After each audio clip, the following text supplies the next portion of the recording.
Bonjour et bienvenue dans notre live. Je suis Camille, une étudiante de licence professionnelle animation des communautés et réseaux sociaux numériques. Nous allons vous présenter dans ce direct notre licence dans le cadre des portes ouvertes de l'IUT Nancy-Charlemagne. Nous le faisons aussi dans le cadre de projets tutorés. Nous sommes deux groupes. Tout d'abord, il y a mon groupe qui s'occupe de la communication de la licence pour les portes ouvertes. Et maintenant, je vais laisser la parole à Laura. Bonjour à tous. Mon groupe et moi, nous nous sommes occupés de la communication sur les réseaux sociaux de la licence professionnelle Accor. Donc, on s'est occupé de faire les publications sur le Facebook, la page Twitter et également de ce live avec le groupe de Camille pour faire ce live. Nous avons commencé nos projets dès le début de l'année donc il fallait pour cela tout gérer, faire les publications, gérer les annonces, etc. Et pour réaliser ce direct, nous avons eu l'aide de l'IUT et d'élèves de MMI deuxième année qui nous ont aidés à préparer et installer tout le matériel afin que ce live se déroule dans les meilleures conditions. Donc l'IUT Nancy-Charlemagne nous prête tout le matériel, donc les caméras, les micros, etc. afin de pouvoir assurer un live qui, nous l'espérons, sera excellent. Tout au long du live, vous pourrez réagir avec le hashtag LPAccord. Et voilà. Dans un premier temps, nous allons vous montrer une petite vidéo qui permet de présenter la licence.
Donc nous sommes maintenant avec Monsieur Dupont, le directeur de la licence Accor.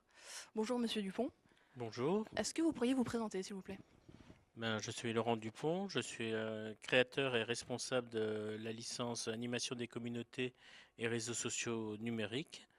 Et donc, à ce titre, je m'occupe de tout ce qui concerne la licence. D'accord. Est-ce que vous pourriez nous dire quel est le but de cette licence? Le but est de former les étudiants à la communication sur réseaux sociaux avec une partie communicationnelle sur la veille informationnelle, la rédaction de contenu sur réseaux sociaux, etc. Et puis une partie technique où il y a plus sur des enseignements sur le référencement, la programmation web, la liaison d'un compte Facebook et d'un site web, etc. D'accord.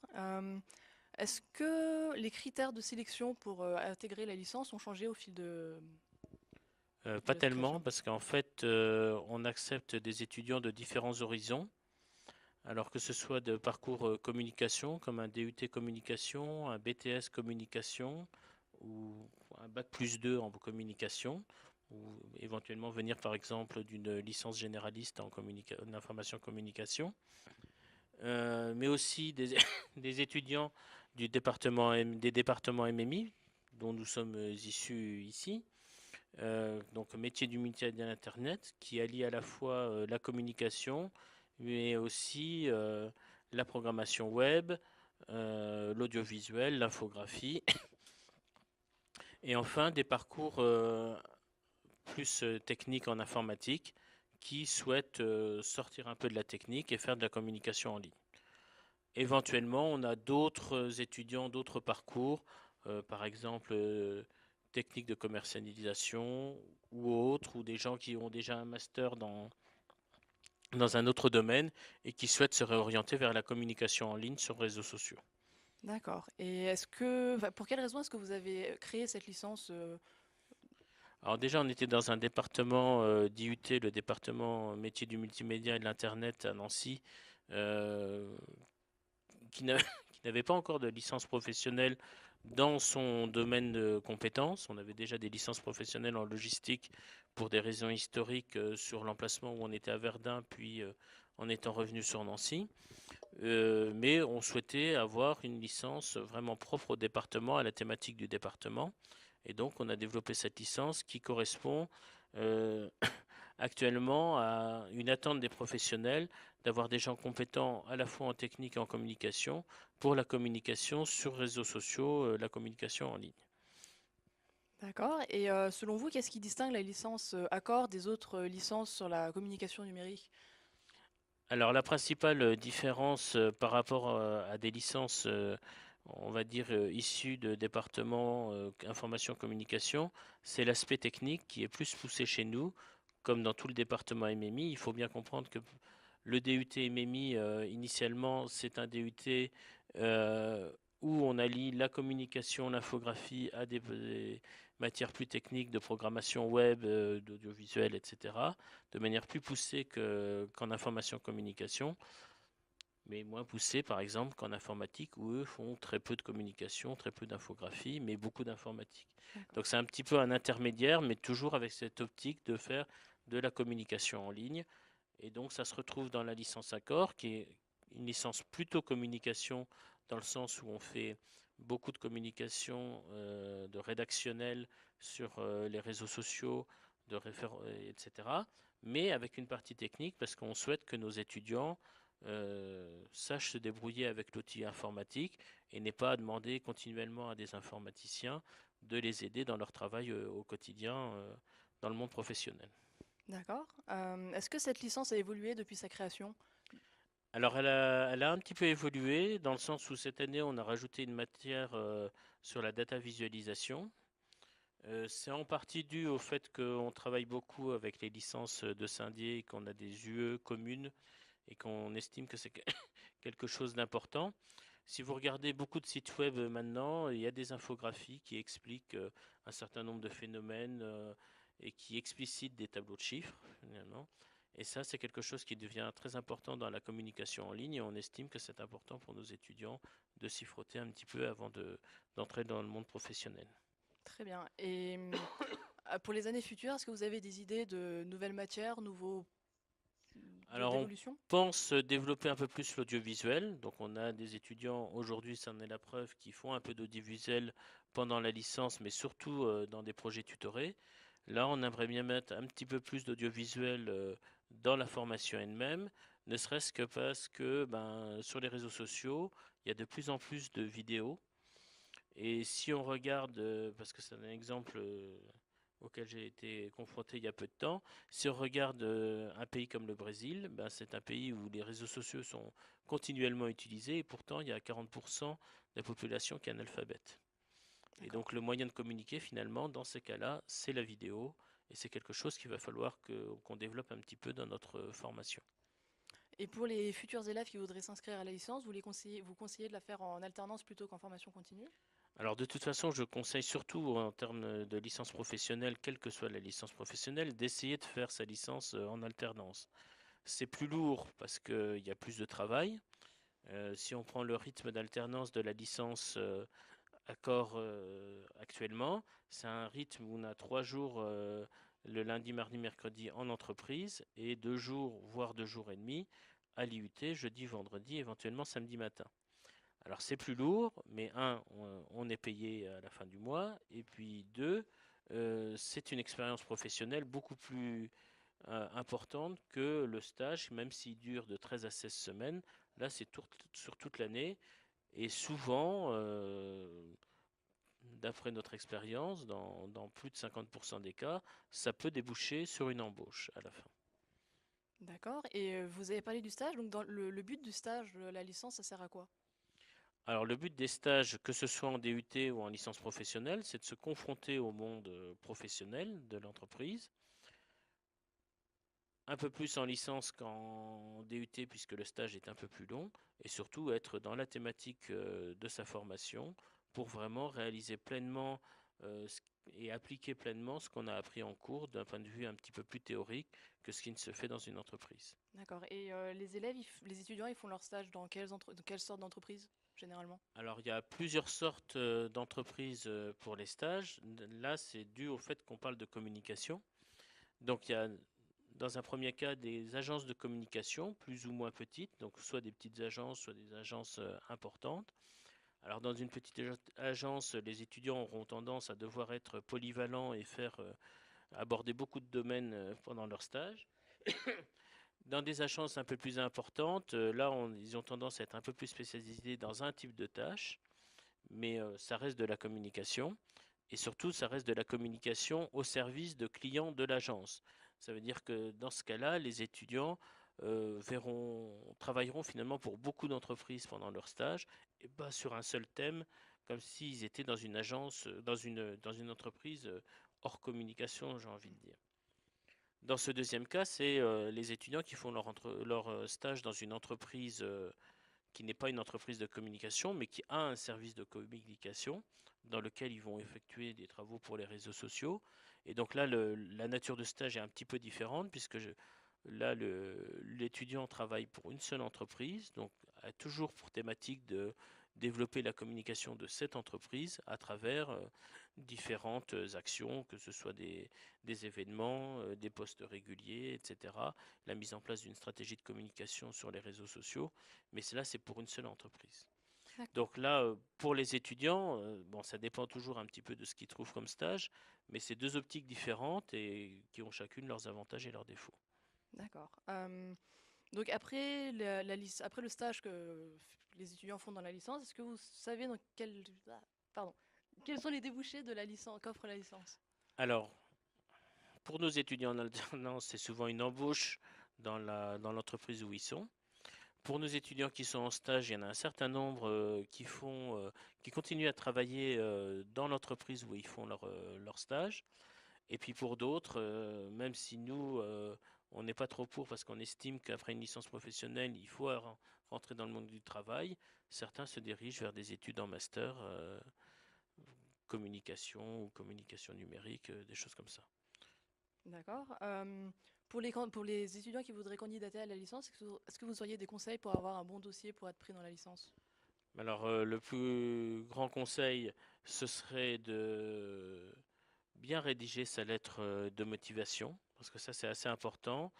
Comme on reçoit beaucoup de candidats, que ce soit dans le DUT ou dans la licence, on a l'habitude de voir énormément de lettres de motivation, sûrement plus que les employeurs, pour le coup.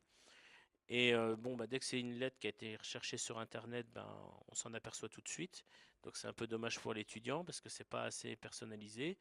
Donc, qui se renseigne bien sur le contenu de la licence, qui fasse bien le point sur ses forces et ses faiblesses avant de rentrer en licence, qui ne nous montre pas uniquement ses atouts et les matières qui l'intéressent, mais qui fasse un peu un tour d'horizon de toutes les matières de la licence et qui voit où sont les points d'amélioration pour lui, ce qui apparaît généralement assez peu dans les lettres de motivation. D'accord. Et donc, si un candidat ne connaît pas grand-chose à l'informatique, au développement web, etc., est-ce qu'il y aurait des conseils pour l'aider? Alors, pour l'aider, ce serait bien qu'il commence un peu la programmation HTML, CSS, mais ce que je voudrais surtout ajouter ici, c'est qu'on prend beaucoup d'étudiants qui sont ici de cursus communication. BTS communication, DUT communication, licence généraliste communication, et donc on sait qu'on peut avoir des étudiants qui ont ce profil où ils n'ont pas fait beaucoup d'informatique avant de venir chez nous. Et donc la licence qui reçoit entre 26 et 28 étudiants chaque année, euh, se sépare pour certains enseignements en deux groupes TP. Un groupe qui est un petit peu plus technique avec des étudiants issus des MEMI et d'informatique. Et puis un groupe moins technique, ici avec des étudiants issus de communication ou autres. Et dans ce cas-là, on tient beaucoup plus compte du fait qu'ils n'ont pas fait beaucoup d'informatique avant.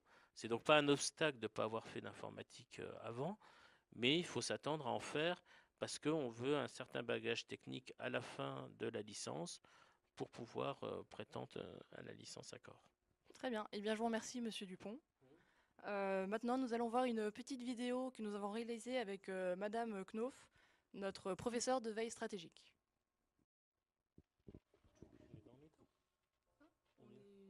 Bonjour, je suis Audrey Knauf, je suis enseignant-chercheur en sciences de l'information et de la communication, spécialisée veille stratégique et intelligence économique et territoriale. Donc je laisse ma place à... Je suis co-responsable du master veille stratégique et organisation à l'Université de Lorraine et puis j'effectue mes recherches au Lauréat. Avant d'être maître de conférence, j'ai travaillé plusieurs années dans le privé en tant qu'ingénieur d'études en veille et publié ainsi un ouvrage sur les dispositifs publics d'intelligence économique en France à destination des élus locaux. Avant tout ça, j'ai effectué mon DUT dans ce même IUT, un DU d'allemand, un master en information scientifique et technique.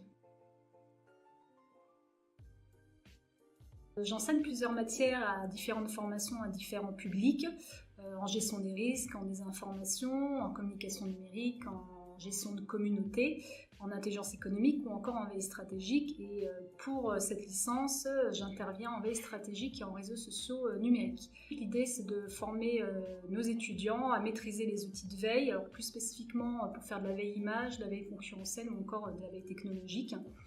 Alors, je leur fais faire des requêtes expertes sur le web, je leur fais interroger des outils spécifiques selon le type de veille à mettre en place, ou encore à paramétrer des outils pour faire de la veille automatisée. Le tout avec une mise en pratique à partir de cas concrets d'entreprise. L'autre cours en réseaux sociaux numériques, l'idée, c'est vraiment de faire comprendre aux étudiants les enjeux et vulnérabilités des réseaux dans l'objectif pour une entreprise de développer une stratégie de communication digitale. Alors, l'apport de ces deux cours, eh bien, il faut savoir que les 3/4 des étudiants en licence Pro Accord se destinent au métier de community manager, de gestionnaire de communauté. Ce métier-là repose sur 3 compétences clés qui sont la veille, la communication et les technologies du web. Alors, avec ces deux cours-là, ils devraient pouvoir déjà mener une grosse partie de leur mission au quotidien. Et puis l'autre chose, c'est que la veille stratégique aujourd'hui est omniprésente dans tous les corps de métier. Et donc on l'intègre de plus en plus dans les formations de tout type et à des niveaux qui commencent à Bac+2.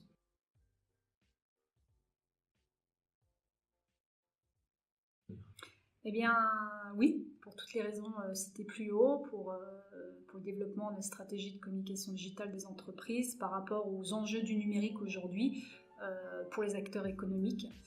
Et donc oui, c'est vraiment essentiel, et d'autant plus qu'aujourd'hui, nous recevons de plus en plus d'offres de stage dans ce domaine. Alors, je donnerai quelques mots-clés.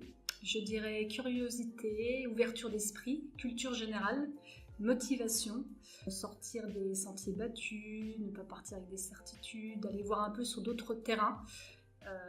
Et puis s'investir et être impliqué. Je pense que si on a tous ces éléments en tête, on pourra se différencier, se démarquer les uns des autres sur le marché du travail. Donc nous sommes désormais avec Monsieur Cruz-Lara, le directeur de l'IUT Charlemagne. Est-ce que vous pourriez vous présenter, s'il vous plaît? Oui, bonjour. Je m'appelle donc Samuel Cruz-Lara, je suis maître de conférence en informatique. Je suis à l'IUT depuis 1983 déjà.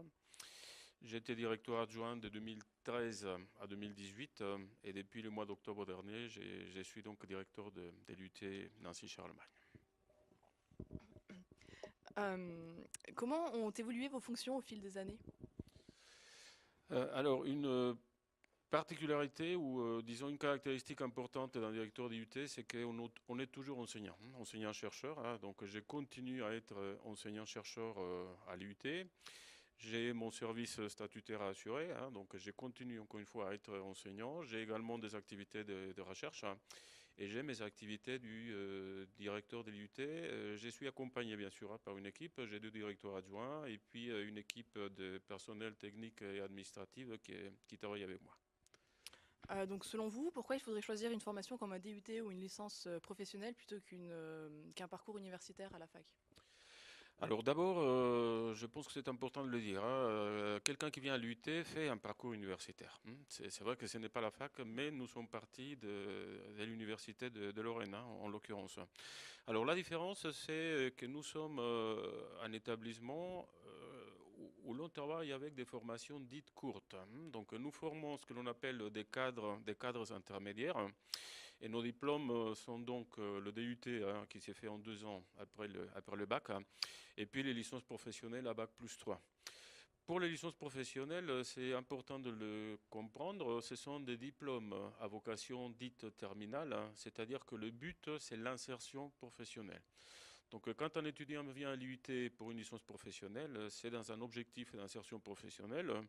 Le DUT, c'est un peu différent parce qu'au niveau de nos DUT, et c'est la même chose au niveau national, il y a un nombre important de poursuites d'études. Et donc, quels sont les diplômes, enfin les DUT que vous proposez ici? Alors ici, nous avons donc cinq départements. Disons les 4 départements historiques du site de Nancy, c'est informatique, information, communication, technique de commercialisation et gestion des entreprises et des administrations. Et le petit dernier, si on peut l'appeler comme ça, c'est notre département MMI, métier des multimédia de l'Internet, qui à l'origine s'appelait SRC, Services et réseaux des communications. À l'origine, c'était un département qui se trouvait à Verdun.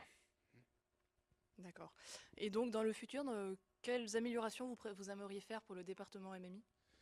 Alors MMI, comme je disais, c'est le petit dernier. C'est un département qui est arrivé donc sur le site de Nancy il y a quelques années. Un des problèmes que nous avons au niveau du département MMI, c'est que l'équipe pédagogique est plutôt restreinte et que nous avons aussi peu de mètres carrés. Donc c'est un problème au niveau du nombre des collègues de l'équipe pédagogique, un problème également au niveau des mètres carrés. Mais nous avons néanmoins des perspectives d'évolution que nous sommes en train de mettre en place. On est en train de réfléchir à ce qu'on pourrait faire. Par exemple, ce n'est qu'un exemple, il n'y a rien de décidé. Il n'est pas exclu qu'à un moment donné, on puisse avoir un 3e groupe de DUT, parce qu'actuellement, vous êtes seulement 2 groupes. L'équipe pédagogique continue à s'enrichir. Il y a Frédéric Sur qui vient d'arriver chez nous à la rentrée 2018-2019. Frédéric Sur est professeur des universités. Il vient d'intégrer l'équipe des MMI. D'accord. Pour reprendre sur les licences professionnelles, combien il y a de licences professionnelles au sein de l'IUT? Alors, on avait à la rentrée 2018-2019 13 licences professionnelles. À la rentrée 2019-2020, on n'aura plus que 11 licences professionnelles. Alors, pourquoi il y a 2 licences de moins? Eh bien, parce que les licences professionnelles, ce sont des diplômes qui ne sont pas destinés à durer éternellement. C'est-à-dire que, comme je le disais tout à l'heure, c'est des diplômes à vocation insertion professionnelle. Quand l'insertion professionnelle ne fonctionne pas ou fonctionne plutôt mal, donc voilà, les diplômes s'arrêtent et on essaye évidemment de passer à autre chose. Alors un diplôme de licence professionnelle ne s'improvise pas, évidemment, donc ça nécessite un certain travail. Et c'est la raison pour laquelle, à la rentrée prochaine, il n'y aura plus que 11 licences professionnelles. On va travailler sur des projets qui restent à déterminer. Peut-être qu'à la rentrée suivante ou à la rentrée d'après, on aura peut-être 12, éventuellement 13 licences professionnelles. C'est donc très variable. Alors le DUT, c'est un peu différent parce que le DUT, c'est un diplôme national avec un programme pédagogique national. Et la création d'un DUT n'a rien à voir, par exemple, avec la création d'une licence professionnelle. D'accord. Et donc, selon vous, qu'apporte la licence professionnelle Accor au département MMI et à l'IUT en lui-même? Alors, la licence Accor, c'est une longue histoire. C'est, croyez-moi, plusieurs années de travail. Je vous disais tout à l'heure, ça ne s'improvise pas. Et justement, nous n'avons pas improvisé. C'est un travail important qui a été mené durant plusieurs années, avec en particulier Laurent Dupont, qui est le responsable de la licence professionnelle. Et nous avons choisi aussi de travailler avec l'IUT des Saint-Dié des Vosges. Pourquoi? Parce que nous sommes dans la même université. Dans l'université de Lorraine, il y a 8 IUT, dont Saint-Dié des Vosges, qui est un IUT particulier en ce qui concerne le contexte MMI, parce que justement, ils ont un département MMI. Donc, nous avons travaillé ensemble sur un projet de licence professionnelle. L'idée, c'était d'avoir une nouvelle offre de formation, ne surtout pas faire ce qui était déjà fait à Saint-Dié-des-Vosges, d'une part, et d'autre part, un diplôme innovant qui pourrait permettre à nos étudiants d'avoir une formation justement innovante, toujours dans l'objectif d'une insertion professionnelle rapide. D'accord. Pourquoi choisir l'IUT Charlemagne plutôt qu'un autre IUT? Alors, je viens de vous le dire, il y a 8 IUT de l'Université de Lorraine. Alors, le choix s'est fait bien souvent en termes de proximité, en termes géographiques. Par exemple, ici à l'IUT, il y a évidemment beaucoup d'étudiants qui viennent de Meurthe-et-Moselle, et beaucoup qui viennent des Vosges, un peu moins qui viennent de la Moselle, mais c'est essentiellement régional. Après, c'est aussi une question d'offre de formation. Par exemple, dans les 8 UT de Lorraine, le seul qui a un département information communication, c'est l'IUT Nancy-Charlemagne. Donc, les lycéens de Lorraine qui veulent intégrer un département information communication, s'ils veulent rester en Lorraine, c'est à l'IUT Nancy-Charlemagne. D'un autre côté, si vous prenez un département comme informatique, par exemple, il y a un département informatique à Charlemagne, un département informatique à Metz et un département informatique aussi à Saint-Dié-des-Vosges. Et là, le choix s'est fait à nouveau essentiellement en termes de proximité. Il faut bien vous dire que le DUT, je le disais tout à l'heure, c'est un diplôme national et le programme pédagogique qui s'est fait à Nancy, s'est fait aussi à Metz et s'est fait aussi à Saint-Dié-des-Vosges. Okay. Après, bon, ça ne vous surprendra pas si je vous dis que, voilà, il faut surtout essayer de venir à l'IUT Nancy-Charlemagne parce que, bon, on va dire qu'on est parmi les meilleurs, on va dire ça comme ça. D'accord. Et du coup, pour aller encore un peu dans le même sens, quelle place occupe l'IUT Nancy-Charlemagne dans le collégium de l'Université de Lorraine? Alors, on est donc 8 IUT dans l'Université de Lorraine. Il y a, on va dire, 3 gros IUT. L'IUT de Metz, qui est le plus gros du collégium. Metz a un peu plus de 1900 étudiants. Nous, on est numéro 2 en ce qui concerne le nombre d'étudiants. Donc, nous, c'est aux alentours des 1800 étudiants. Et ensuite, il y a l'IUT Nancy-Brabois avec aux alentours des 1700 étudiants. Donc vous voyez que les 3 IUT dont je viens de parler, Nancy, Brabois, Nancy, Charlemagne et Metz, ce sont 3 IUT de taille comparable. Que prévoyez-vous comme axe de développement dans l'IUT, pour l'IUT, pardon? Alors pour l'IUT, en général, on a plusieurs réformes en perspective. Donc, une première réforme qui va avoir des conséquences importantes pour nous, c'est la réforme du baccalauréat. Vous allez me dire, on ne fait pas de bac ici, mais s'il y a des modifications sur le contenu du bac, il y aura fatalement des réformes sur notre offre de formation. Il va falloir qu'on évolue, il va falloir qu'on adapte nos programmes. Deuxième réforme importante, c'est ce que l'on appelle la réformation de la formation professionnelle. Par exemple, tout ce qui a rapport avec l'alternance, les contrats d'apprentissage, les contrats de professionnalisation. Il y a des modifications au niveau de la loi. Et là encore, il faudra qu'on adapte nos formations. Et troisième réforme importante qui se profile à l'horizon, c'est la réforme du DUT. Il est question que le DUT s'efface désormais en 3 ans, ou plutôt en 180 ECTS. Ce sont les systèmes des crédits européens. Normalement, on fait 60 crédits ECTS par semestre. Si on parle des 180 ECTS, c'est donc un DUT en 3 ans. Alors pourquoi on parle plutôt de DUT 180 plutôt que des DUT en 3 ans? Tout simplement parce que les 180 crédits peuvent au mieux se faire en 3 ans, mais ça peut faire 3 ans et demi, 4 ans ou 5 ans. Donc l'idée, c'est d'adapter l'offre de formation à chaque étudiant. Donc voilà les 3 grosses réformes auxquelles on a à faire face dans les tout prochains mois. D'accord. Quelle place occupent les réseaux sociaux dans la communication de l'IUT?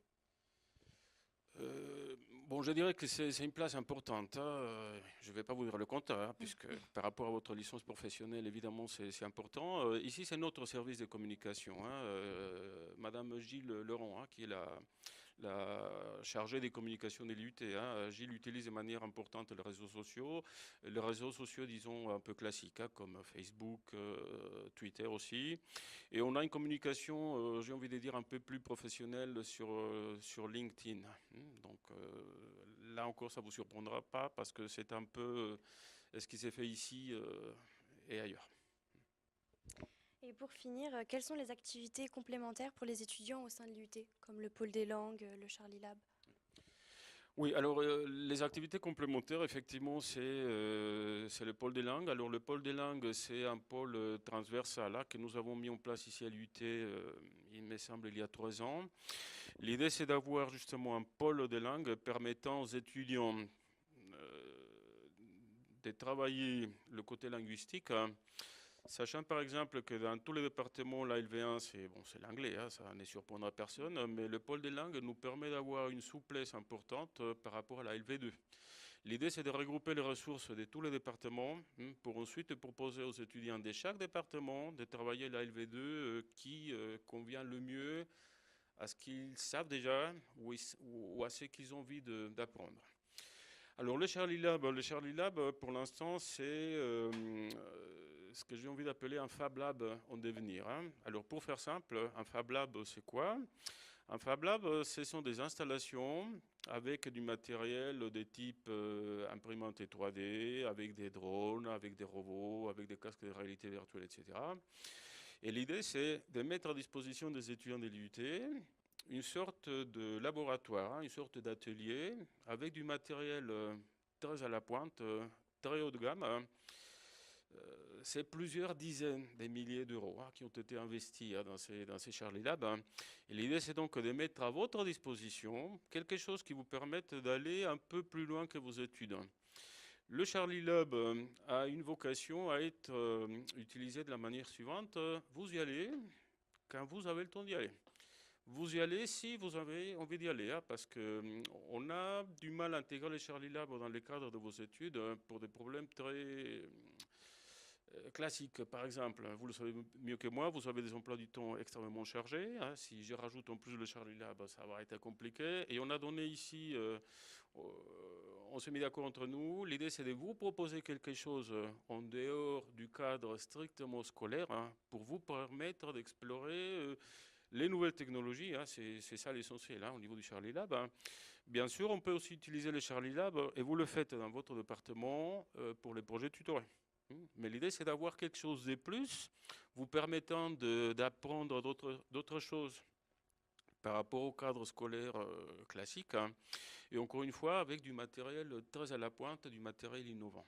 Donc, je vous invite, hein, pour ceux qui ne l'ont pas encore visité, d'aller faire un tour pour voir la qualité du matériel que nous avons dans le Charlie Lab aujourd'hui.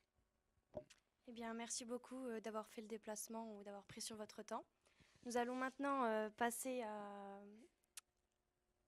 à une vidéo un peu plus légère que nos étudiants ont réalisée. Merci de m'avoir invité. Je suis trop heureux là, c'est bon, je peux y aller? Instagram et Twitter, c'est drôle. Des fois. Instagram. C'est compliqué de dire Instagram.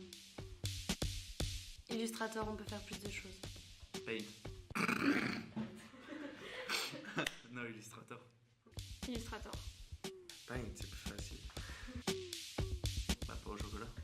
Instagram? Non, mais chocolatine. Non, on dit pas des amandines, on dit des pains aux amandes. Pain au quoi? Pain au chocolat. Pain au chocolat, évidemment. Ah, WordPress. WordPress, mais on a besoin des deux. HTML, CSS, si je savais bien faire, ça me serait plus utile. Après. Ah, avant. Après, bien sûr. Que les céréales. Aucun des deux. Initial. À la base, je voulais en alternance, mais maintenant c'est en initial. Et tu préférais quoi? En alternance. En alternance. Mais le rythme est plus difficile. Alternance, même si c'est plus difficile à trouver, mais c'est mieux quand même. Formation en alternance. Le rire jaune. Squeezie. Squeezie. Aucun des deux. Ah, des bons tuyaux. Startup, pour l'ambiance. Startup, sans hésiter. Startup. Bill Gates. Je sais pas trop. Je dirais Steve Jobs. Steve Jobs. Bill Gates.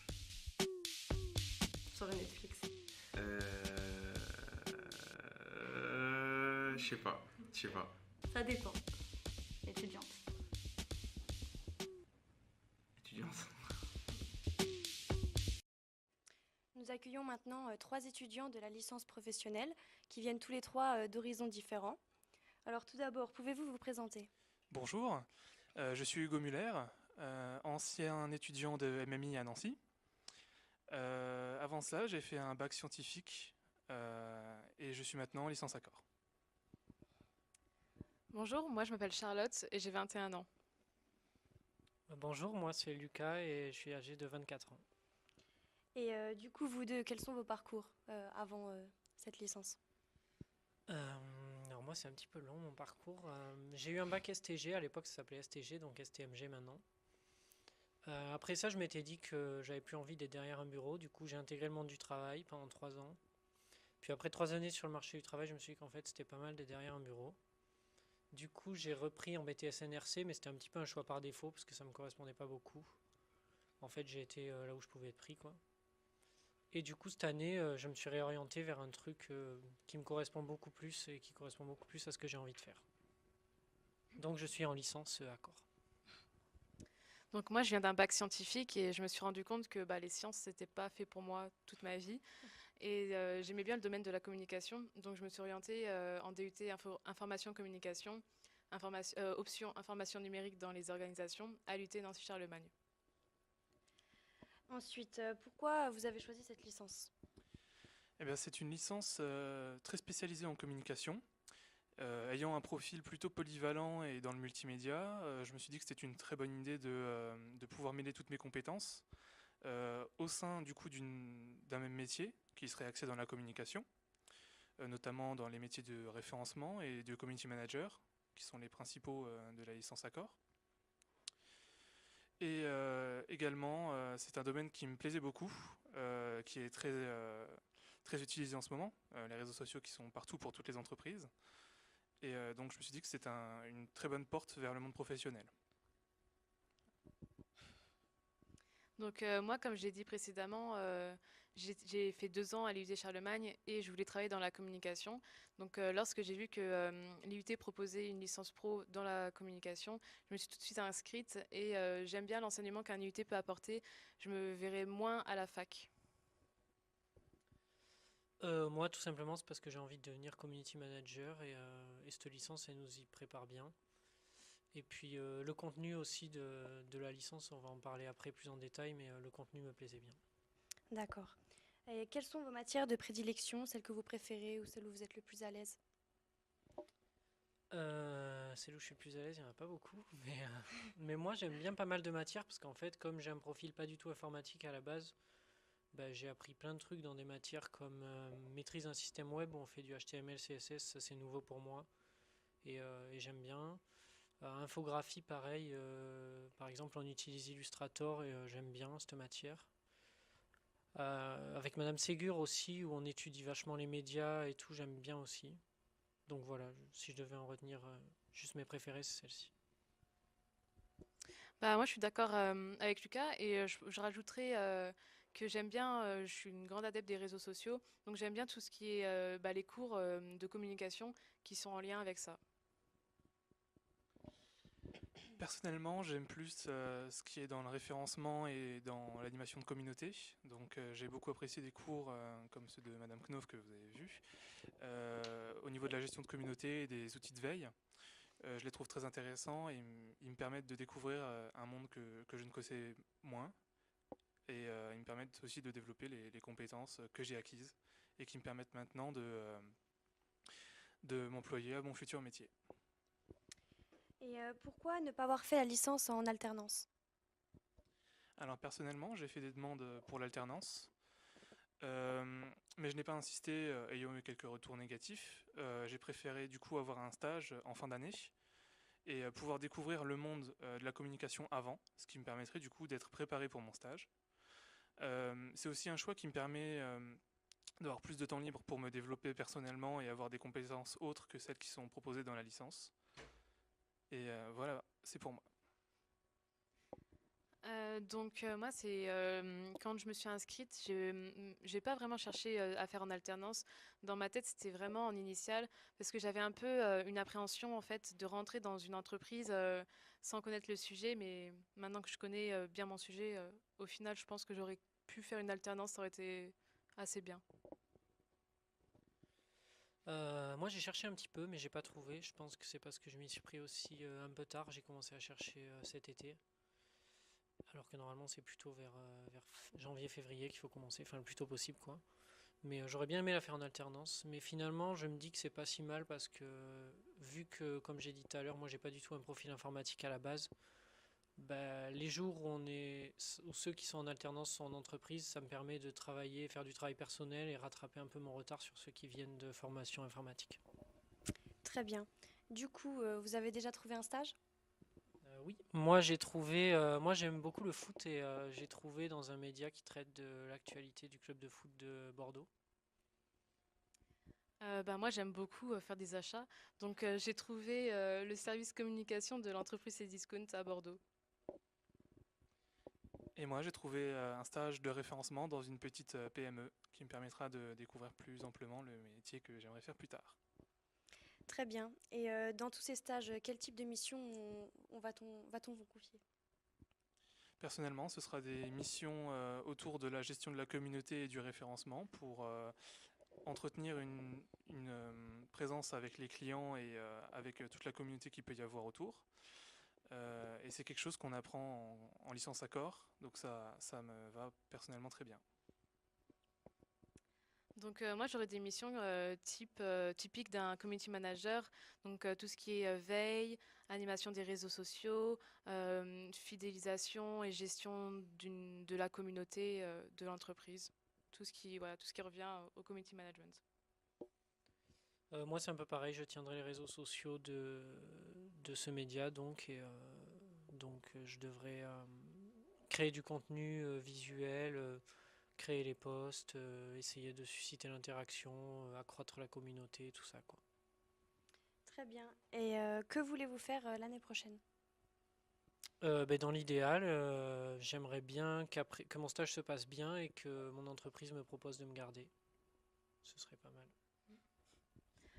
Moi, je vais partir sur un bac+5, donc je ne sais pas si je vais aller en école de communication ou en master à la fac, mais dans l'idéal, en alternance, dans la communication. Et moi, comme Lucas, j'aimerais bien être dans le monde professionnel et donc, par exemple, que mon entreprise me prenne par la suite.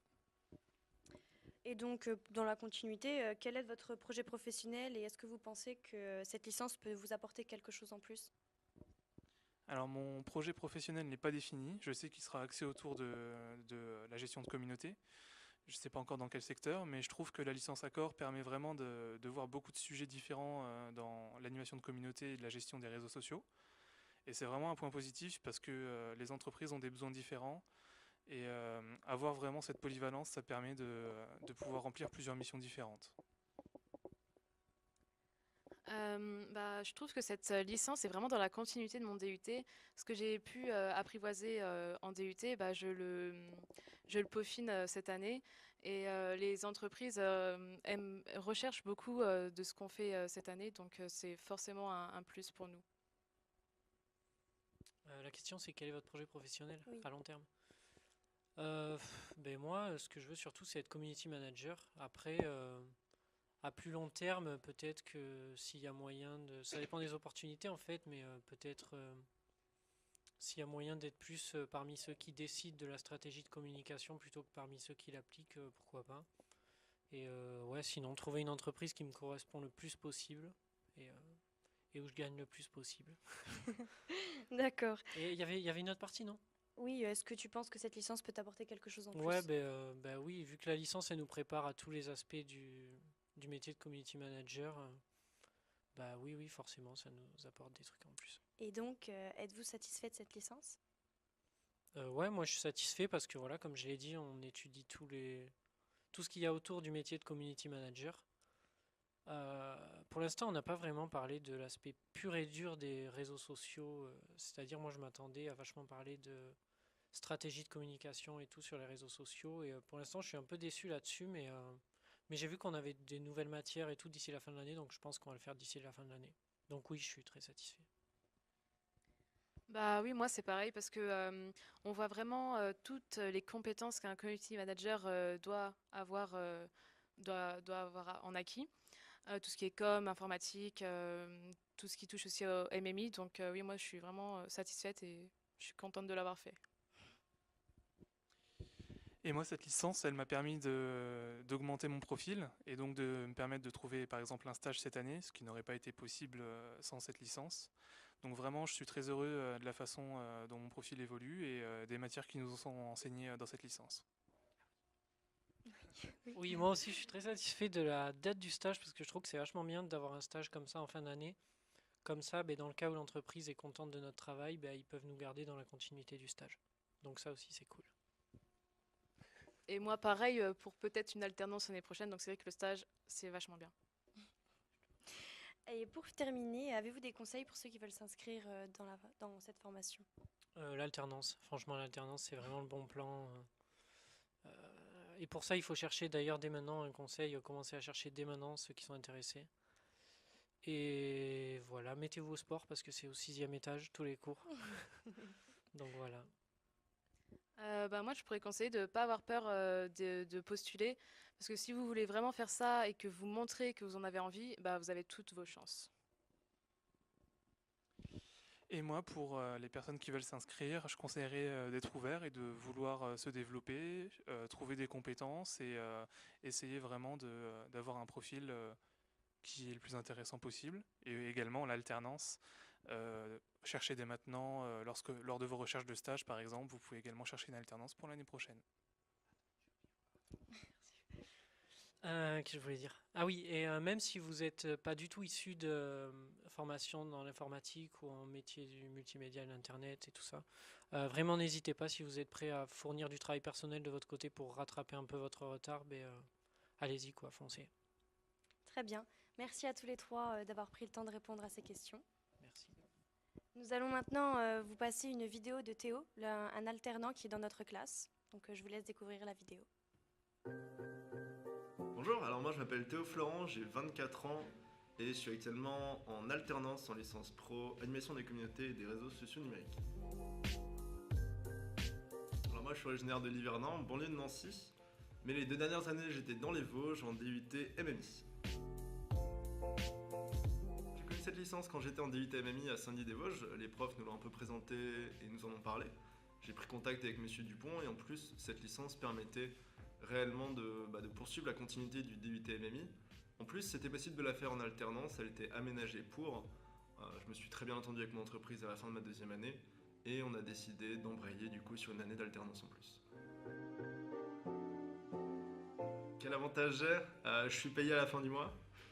Mais sinon, non, si, j'apprends vraiment énormément de choses et je peux mettre vraiment en pratique ce qu'on apprend au quotidien. Après, c'est sûr que c'est un rythme qui est un peu plus soutenu et j'aimerais bien pouvoir aussi commencer la semaine doucement comme mes camarades, mais c'est pas trop le cas. Ça reste assez varié. C'est vrai que je l'ai pas précisé, mais moi je suis au sein d'une équipe marketing communication. Donc ça va être création de contenu de réseaux sociaux, présentation d'offres que fait mon entreprise. Donc du coup ça va être des créations de visuels, de motion design ou de vidéos à plusieurs buts, mais on reste toujours dans ces secteurs-là. Clairement oui, parce que personnellement pour mon cas, j'arrive quand même à pas mal d'années d'études, je commence vraiment un peu à saturer et ça m'a vraiment permis de pouvoir faire une 3e année que de la faire en alternance. Et c'est super enrichissant, on apprend vraiment l'aspect théorique en cours et l'aspect pratique en alternance, en entreprise. Et puis ça permet aussi de devenir doucement indépendant en touchant quand même quelque chose à la fin du mois. Ça s'est fait assez simplement pour mon cas. J'ai fini mon stage de 2e année dans mon entreprise actuelle. Ils m'ont rembauché pour un CDD par la suite et j'ai directement rembrayé en septembre. Du coup, je suis habitué quand même depuis plus d'1 an maintenant à bosser tous les jours. Du coup, le rythme est plutôt acquis de mon côté, il n'y a pas de souci de ce côté-là, on s'y fait. C'est vachement complémentaire parce que c'est pas tout à fait les mêmes choses, mais il y a quand même pas mal de similitudes, notamment au niveau des réseaux sociaux. Je bosse souvent avec l'ACM de mon entreprise et je peux vraiment voir que l'aspect théorique qu'on apprend est vraiment mis en pratique et ils s'en servent au quotidien en entreprise. Les matières que je préfère, moi, c'est les cours de référencement web, les cours de SEO. C'est une des raisons pour laquelle j'ai rejoint cette licence, c'est vraiment une matière qui m'intéressait. Et Et pour le coup, Monsieur Barley nous apprend vraiment plein de choses. Et je peux voir ça avec mon collègue qui gère les sites web. On met ça en pratique au quotidien. Et les outils qu'on apprend à maîtriser, je les utilise au travail. Et du coup, ils font beaucoup moins peur. Ce que j'aimerais faire l'année prochaine, j'aimerais vraiment arrêter les études. Je pense que dans tous les cas, après une licence pro, il faut aller bosser. Ça se passe très bien avec mon entreprise. Je fais plein de choses. Ils sont contents du travail que je fais avec eux. Donc j'espère et je croise les doigts pour qu'ils me proposent un contrat à la fin de l'année. Moi, je vous conseille vraiment en fin de DUT, si votre stage se passe bien, de rester en contact avec votre entreprise et de partir en alternance avec elle si ça vous plaît. L'alternance, c'est vraiment super et je peux que vous le conseiller. Merci beaucoup. Nous reprenons le live avec Monsieur Dupont et Victor Bonjour. Bonjour. Bonjour. Donc nous allons aborder le Charlie Lab. Alors Monsieur Dupont, pouvez-vous nous présenter le Charlie Lab en quelques mots? Alors le Charlie Lab, c'est la réunion de deux entités qui étaient déjà présentes à l'IUT il y a 2 ans. Le club bidouille du département informatique, qui était un endroit où les étudiants informatiques pouvaient faire des projets personnels en dehors de leurs cours, avec beaucoup de robots, d'objets connectés, de drones, de choses comme ça. Et l'équivalent du club bidouille en DUT MMI, pardon, où les étudiants pouvaient faire de la réalité virtuelle et de l'impression 3D. Donc on était chacun dans des petites salles au 6e et au premier étage de l'IUT, et on s'est réunis au 5e pour avoir une salle beaucoup plus grande, avoir plus d'espace et pouvoir proposer les matériels aux étudiants, entre autres des 2 départements, mais aussi de tous les départements d'IUT, pour fonder le Charlie Lab, qui est la réunion de tout ça. Donc dans le Charlie Lab, les étudiants viennent pour faire des projets personnels. Ils viennent aussi dans le cadre de projets tutorés. Comme l'a dit M. Cruz-Lara plus tôt, il y a beaucoup de matériel, beaucoup d'argent investi dans ce Charlie Lab. Mais pour autant, on ne peut pas utiliser ce matériel pour des cours complets en formation initiale. Parce que finalement, si on veut faire de l'impression 3D, par exemple, avec une imprimante, 2 si on compte la petite imprimante qu'on a, pour toute une classe, c'est pas suffisant et c'est pas pratique pour faire cours. Donc là, c'est vraiment plus pour des projets en petits groupes, pas pour toute une classe en même temps. Très bien. Et comment peut-on accéder au Charlie Lab? Est-ce que ça se passe sous forme de réservation ou c'est en libre accès? Alors, il y a 2 permanences par semaine. Pardon. Une le mardi de 12h30 à 14h et une le jeudi de 12h30 à 16h, où au moins l'un des enseignants est là. Et puis on va avoir un cadre technique qui va nous rejoindre à partir de février pour nous aider à tenir les permanences. Et ce qui arrive souvent, c'est que on ouvre pour les étudiants qui sont déjà venus plusieurs fois, qui ont l'habitude du matériel, à la demande quand c'est possible, quand nous on est dans le coin, qu'on fait cours à côté ou des choses comme ça. Donc il y a moyen d'y accéder souvent sur de grandes plages, mais quand on commence, c'est plutôt lors des permanences, le mardi et le jeudi. Très bien. Donc il est accessible à tous et on voulait vous demander s'il était surtout accessible en particulier aux étudiants n'ayant aucune connaissance informatique. Alors, il est accessible à tous dans l'IUT. Pour l'instant, on voit surtout des étudiants informatiques parce qu'il y a tout un côté électronique, capteurs, objets connectés d'un côté de la salle, et des étudiants MMI pour tout ce qui est réalité virtuelle et impression 3D. Cela dit, tout le monde a accès au Charlie Lab et surtout, on est là pour les accompagner pour utiliser ces matériels. Et notamment, par exemple, pour la réalité virtuelle, les premiers programmes de programmation de jeux ou de choses comme ça ne nécessitent pas énormément de connaissances en informatique. Donc, il y aurait un apprentissage, mais c'est accessible à tout le monde. Et puis, utiliser les scanners 3D, c'est accessible à tout le monde. Concevoir des objets 3D, 3D et les imprimer, il y a un savoir-faire qu'on acquiert au Charlie Lab, mais c'est possible.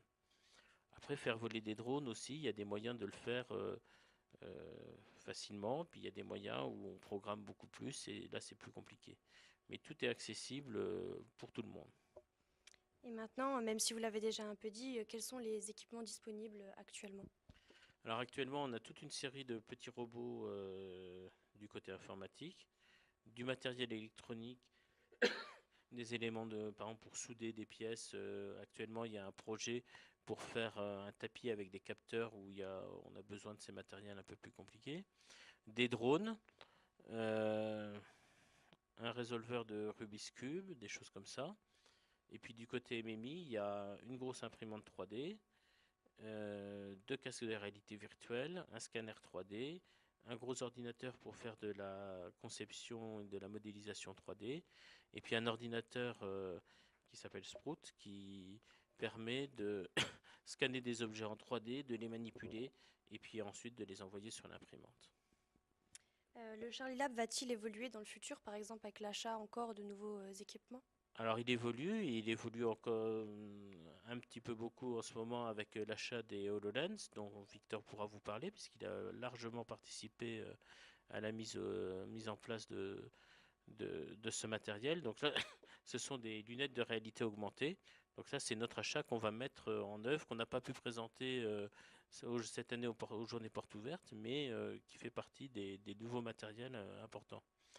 D'autre part, on aimerait bien racheter encore des imprimantes 3D plus petites, mais sur lesquelles on puisse laisser plus facilement les étudiants faire des tests et se tromper, comme nous on le fait aussi. Mais des imprimantes bon marché justement pour pouvoir s'entraîner.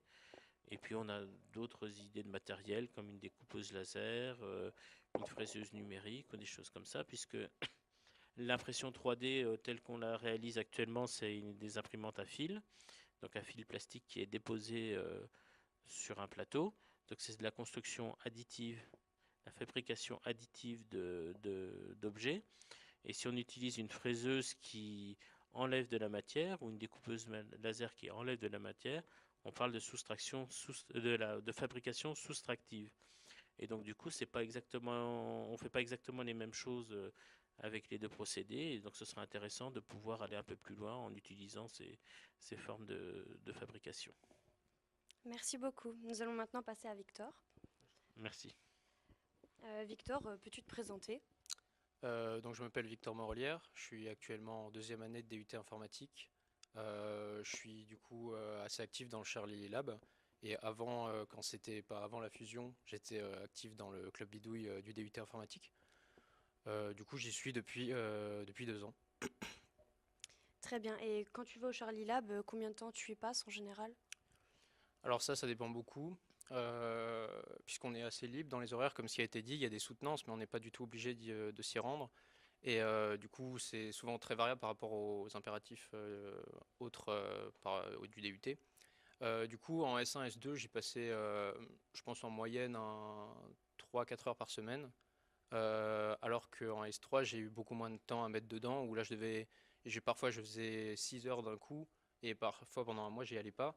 Du coup, je pense que j'étais plutôt à 1-2 heures par semaine, quelque chose comme ça. Mais là, vu que le S4 est un peu plus tranquille en DUT informatique, j'essaye d'y aller un peu plus souvent. Donc, je dirais 3 heures par semaine, 4 heures. D'accord. Et dans quelle ambiance travailles-tu avec les autres étudiants? L'ambiance, c'est une ambiance de Fab Lab. Du coup, c'est assez ouvert, même si souvent on travaille de façon indépendante. Sauf actuellement, vu que je travaille sur un projet commun, mais quand on travaille de façon indépendante, on parle facilement aux autres qui bossent à côté. Et souvent, un coup d'œil extérieur est assez intéressant. Donc, c'est une ambiance de travail sympa dans le sens où c'est pas comme en cours où il n'y a pas d'impératif à avoir. On va discuter, on va dire toi, tu aurais fait ça comment? Quand on est bloqué, on peut s'adresser à des professeurs ou à des camarades qui s'y connaissent dans le domaine-là. Et c'est une ambiance assez soudée, je dirais. D'accord. Et du coup, quel est ton point de vue sur personnel sur le Charlie Lab? Ça apporte beaucoup. Après, du coup, actuellement, ça apporte beaucoup dans le sens personnel, parce qu'on va développer des compétences qu'on va pas forcément avoir avec le DUT, que ce soit informatique ou même en dehors. Et on a du matériel qui est mis à notre disposition qu'on va pas forcément acheter chez soi, une imprimante 3D ou ce genre de choses. Pour l'utilisation personnelle que j'en aurais, je l'achèterais pas. Et du coup, ça c'est très intéressant que ce soit mis à notre disposition. Après, le truc qui est en train d'être développé et que je trouve intéressant, mais que je verrai sûrement moins du coup, c'est le côté de fusionner le Charlie Lab avec les cours qu'on a. Par exemple, nous, les projets tutorés en fin d'année, de plus en plus, il y a des projets qui sont en commun avec le Charlie Lab, et c'est intéressant de mettre à disposition ces matériels pour le travail, pour les projets internes au DUT. Très bien. As-tu quelque chose à rajouter Pas particulièrement, par rapport à l'HoloLens dont il a parlé, oui. En fait, donc c'est le casque de Microsoft. En fait, ça fait un peu comme les Google Glass qui étaient sortis, où on avait une vision, on avait des lunettes et on avait une vision holographique un peu en face de nous. L'HoloLens, en fait, il va permettre d'avoir une interface qui flottera devant notre champ de vision. Et où il est assez particulier, c'est qu'en fait c'est un ordinateur en lui-même, puisque les casques actuels de réalité augmentée, on les branche sur un ordinateur et c'est l'ordinateur qui va faire tout le traitement, alors que là tout le traitement se fait directement sur le casque. Donc comme j'ai dit, en S3 j'ai pas trop eu le temps de vraiment avancer dessus, mais j'ai pu faire les premières démonstrations où en fait on va essayer de développer quelque chose dessus. Et l'objectif que je m'étais donné, mais que j'espère peut-être finir à la fin du DUT là, ce serait de faire une application qui permettrait aux gens dans l'HoloLens, pouvoir faire une programmation par bloc, donc comme Scratch, je ne sais pas si ça parle mais on glisse des blocs en gros, et par exemple on va dire je veux qu'il avance de tant de mètres sur tant de temps. Donc c'est pas des lignes de code, c'est vraiment des blocs qu'on glisse tout simplement. Et de faire ça en réalité augmentée, où du coup avec notre casque on verrait un petit drone on lui a dit je veux que tu avances pendant 3 minutes, on va le voir qui va bouger dans la pièce, qui va avancer pendant 3 minutes, et ce serait l'objectif final du développement pour le HoloLens. D'accord, eh bien merci beaucoup. Monsieur Dupont, vous aviez quelque chose à rajouter? Déjà, je voudrais remercier tous les étudiants qui ont travaillé sur ce direct, parce qu'ils ont travaillé en autonomie et que j'ai l'impression que ça s'est plutôt bien passé. Je voudrais remercier aussi le service du Prisme qui nous a permis de réaliser l'émission, et puis notre directeur qui est venu nous parler tout à l'heure, ainsi que Madame Knof qui a été interviewée, et encore une fois tous les étudiants qui ont participé à la réalisation de ce direct. Voilà. Merci à tous les intervenants, comme vient de le dire Monsieur Dupont, et à tout le service technique. Et bien voilà, si vous voulez encore réagir sur le hashtag LPAccord, vous pouvez. Si jamais vous avez d'autres questions, il y a les réseaux sociaux de la licence. Et bien voilà. Bonne journée.